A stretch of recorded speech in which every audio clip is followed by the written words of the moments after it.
Welcome to it's our time by Viji. இது நம்ம நேரம். நம்ம நேரத்தில் நம்ம இன்றைக்கி பார்க்க போகிறது சத்யநாராயண பூஜை. இந்த பூஜை எப்படி செய்வது, எந்த நேரத்தில் செய்வது, இதன் பலன்கள் என்ன? விதமான பூஜைகள் இருக்குது. ஆனால் அந்த அத்தனை பூஜைகளையும் சத்யநாராயண பூஜை ரொம்ப சிரேஷ்டமானதுன்னு சொல்கிறாங்க. ஏன் அப்படி சொல்கிறோம் அப்படின்னா, முதல்ல இப்போ நம்ம ஒரு சுமங்கலி பூஜை நம்ம பண்ணுறோம், கேதார கௌரி விரதம் பண்ணுறோம், அதே மாதிரி நாகசதுர்த்தி பண்ணுறோம், விரத பூஜை பண்ணுறோம். இது எல்லாம் வருஷத்தில் ஒரு நாள் ஒரு விஷயத்தை உத்தேசம் பண்ணி பண்ண முடியாது.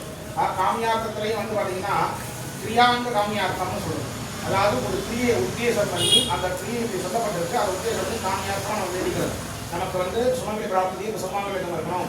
இப்போ நாகசதுர்த்தி கிரகபஞ்சமி பூஜை பண்ணுறப்போ நம்ம குழந்தைகள் நல்லா இருக்கணும், அண்ணா தம்பி நல்லா இருக்கணுங்கிறதுக்காக அந்த நாகபஞ்சமி பூஜைலாம் பண்ணுறது. கிரகபஞ்சமி பூஜை பண்ணுறதுக்காக தான் நாகசதுர்த்தி குழந்தைகளும் வீட்டுக்காரங்க நல்லா இருக்கணுங்கிறதுக்காகவும், கிரகபஞ்சமி பூஜை அண்ணா தம்பி வாழா சொந்தங்கள் நல்லா இருக்கணுங்கிறதுக்காக, மெட்டலேஷன் வாழ நல்லா இருக்கணுங்கிறதுக்காக இதெல்லாம் பண்ணுறது. இதாவது ஒரு காரியத்தை உத்தேசம் பண்ணி பண்ணுறது.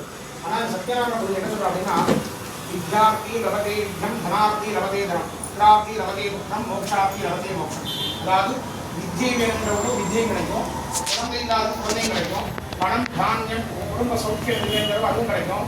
எனக்கு இது எதுவுமே வேணாம், நான் நிஷ்காமியார்த்தமான ஆள், எனக்கு பகவானுடைய புனரவி ஜனனம் புனரவி மரணம் வேண்டாம் அப்படின்னு பகவானுடைய சாட்சாத்காரானந்த பரமாத்மாவுடைய பாதம் தான் வேணும்னு கேட்குறாங்க. மோட்ச சாதனம் இதில் கொடுக்கணும்.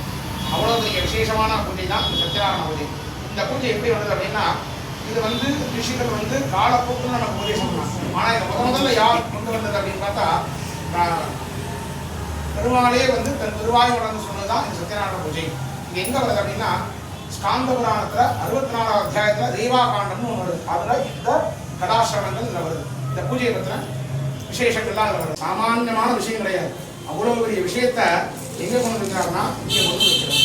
சாமானியனுக்கும் அனுகிரகம் பண்ணுவதற்காக சத்யநாராயண பூஜையில் கொண்டு வந்து இதை பண்ணுறாரு, இது கொண்டு வந்து வைக்கிறார். அப்போது அதன் மூலமாக உத்தாரணம் ஆகுது. அதனால தான் அவர் கேட்குறார், காசியில் குளிச்சா நான் தான் கஷ்டப்பட்டேன், இனிமேல் வரவாளுக்கா காசியில் கிடைக்கணும் அப்பையும் சொல்கிறார்.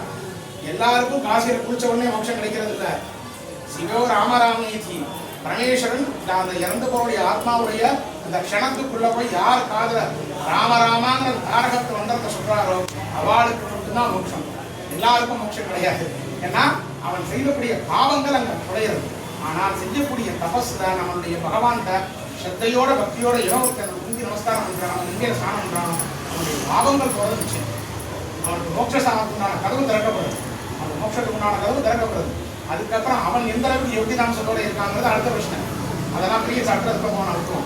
அப்போ இந்த மாதிரி மோட்சார்த்தி லபதே மோட்சம் யாருக்கு என்ன வேணுங்கிறத கொடுக்குறாரு. சரி, இப்போ மோட்சத்தை கொடுக்குறேன் எந்த அளவுக்கு கொடுக்குறாரு அப்படின்னு சொன்னோடனே பெருமாள்கிட்ட நமஸ்காரம் பண்ணி கேட்கிறார். நாரதர் கேட்கிறார், இந்த பூஜை எப்படி பண்ணணும்? அப்போ பௌர்ணமி துவாதசி திதி ஸ்ரவண நட்சத்திரம் மாசப்பிறப்பு இந்த மாதிரி நாட்களில் செய்யலாம். அப்படி இல்லைன்னா நித்திய உபாசனம் பண்ணி பண்ணுறவா, நித்தியமே சத்தியநாராயண பூஜை பண்ணுறவா இருக்கான், உபாசனா தேவதையை அடுத்து பண்ணுறவாளா இருக்கான். அப்படி பண்ணுறவா இன்னைக்கு நான் பண்ணலாம் அப்படின்னு தீர்மானம் சொல்றாரு. அப்போ இது என்ன பூஜை? சத்யநாராயண விரத பூஜைன்னு பேர். இந்த காத்தால சாயங்காலம் வரைக்கும் விரதம் ஆச்சாரம் பண்ணணும். ஆச்சாரம் பண்ணி நைட்டு சுவாமிக்கு இந்த சபாதகங்கிற நைவேத்தியம். சபாதகம்னா 5 விதமான பட்சங்களை வச்சு சமபாகமாக போடணும். சமபாகம் போட்டு பண்ணக்கூடிய சபாதகம், சகா பாதகம். அப்போ அந்த என்ன பண்ணா 5 விதமான பாகத்தை உள்ள செய்யணும். 5 விதமான பாகம் செய்தால் தான் சபாதகம். அப்போ அதை சேர்த்து பண்ணணும். இல்லைன்னா இனிப்புனால செய்த பதார்த்தங்கள் இருக்கலாம் அப்படின்னு சொல்லி சொல்றாங்க. அப்படி அப்படின்னோடனே சரி, ரொம்ப சந்தோஷம். இந்த பூஜை எப்படி பண்றதுனே மகாகணபதியாதி பஞ்சலோகபால இல்லா கணபதி பிரம்மா விஷ்ணு ருத்ரன் கௌரி.